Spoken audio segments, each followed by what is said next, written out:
when you receive your deadbolt system, you will get two wire harnesses. One for one deadbolt, one for the other deadbolt. Connect up, just push together.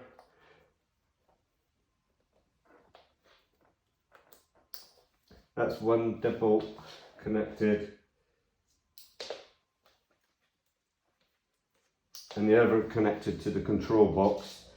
You've got a small wire harness, goes to live and earth on your battery. Just connect up the two bullet connectors, red to red, black to black, and then the live and the earth go direct to your battery.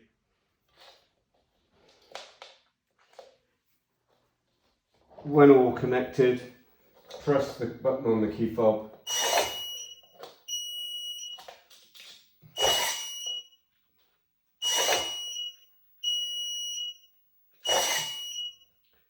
You see, it's very simple to install, no external wiring needed. Everything is just plug and play.